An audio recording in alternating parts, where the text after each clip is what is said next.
Welcome back to the deep dive.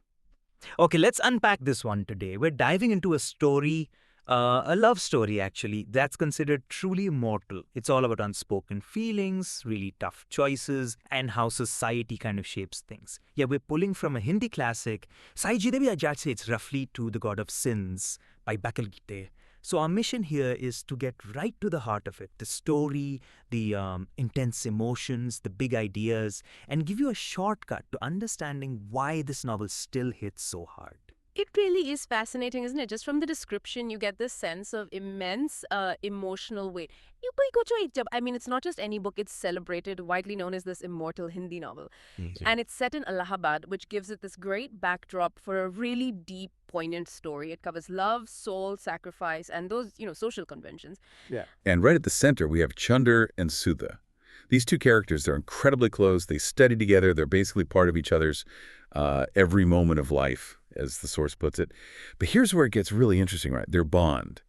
It's described as this unspoken, unarticulated, almost spiritual kind of love. It never actually gets put into words between them. How does the novel explore that specific dynamic? Well, that's a really key point. The description stresses that connection, that it's so pure, it feels almost too sacred for words. For Chander especially, he looks at Sudha with this, well, it's like reverence, worshipful even, like a goddess. So he makes a conscious choice not to say anything because he feels like putting a label on it. Any name would somehow bind or diminish this, sacred relationship. Wow. So it's like the love is too perfect to actually speak aloud for him. But Yeah. if that's how Chander feels, what's Sudha's side of this? Does she feel the same way about it being unspoken? She definitely loves him just as much, absolutely. But her viewpoint, it's subtly different.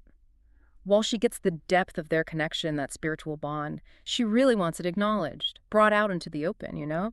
She's kind of waiting, hoping for Chander himself to step up and accept his love for her to give it some form. Ah, okay. So you have this incredibly deep but totally unspoken connection.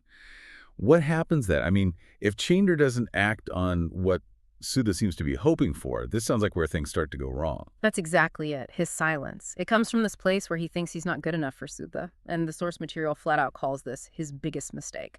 That silence is what triggers the tragedy. While he's holding back, his family arranges her marriage to Kailash, another young man. Oh, wow. Yeah. And the really painful part, Chander knows, he knows everything that's happening, but he just stays silent, all because he's convinced himself he's not worthy. It's easy to just blame him, isn't it, for not acting? But the way it's described, it sounds less like malice and more like this kind of misguided sense of honor, or maybe profound insecurity. I think that's a fair reading. It's not indifference driving him. It's this deep-seated humility, maybe a twisted idea of devotion. He sees her as too perfect, too pure for him, and, well, that mistake cost them both dearly. And the consequences sound devastating. Mm. Their paths just completely diverge after this. Sudha gets married, right? She gets tied up in her duties, her new life. But the text says her heart still remains with Chander. And Chander, he completely falls apart without her, just breaks. He starts losing himself. And to try and fill that void, that spiritual connection he lost, he turns towards physical relationships.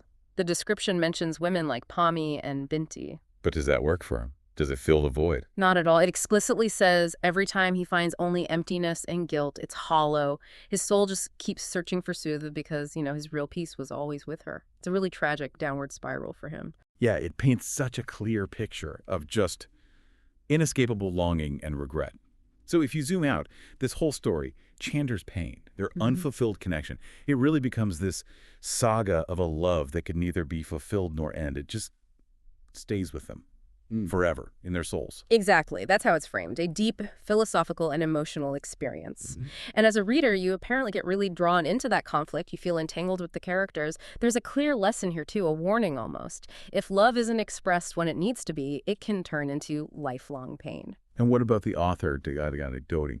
What's his larger message through this story? It seems like he's redefining love itself. I think so. He really pushes back against the idea that love is just about, getting something, possessing someone. Instead, this novel highlights sacrifice, devotion, that spiritual connection as being just as important, maybe even more important, in the depths of love. Yeah. And the way it's written, the language is described as extremely beautiful, emotional, and literary. It connects directly, hits you right in the heart. So it's not just the story, but how it's told.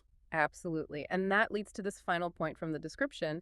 Kukwain is a novel after reading which the reader not only loses the story, but also a part of their soul. Hmm. And that's what makes it immortal, according to the source, that lingering impact. Wow. Okay, so wrapping this up, what does this all really mean for us listening now? So what comes also seems to lay bare these timeless truths about, well, the potential pain of unspoken love and that really complex dance between deep personal connection and what society expects. Right. And maybe here's something to really chew on. The novel talks about love as worship, as sacrifice. So thinking about the title, The God of Sins, what is it really saying about sin itself, especially when that sin seems to stem from devotion, from feeling unworthy, rather than, say, actual malice? Is the real sin the love that wasn't spoken? Or is it maybe the things Chander did afterwards to try and cope with that loss? Reflecting on the source material really makes you think about those silent sacrifices people sometimes make for love and whether they lead to any kind of peace or just, a lifetime of regret.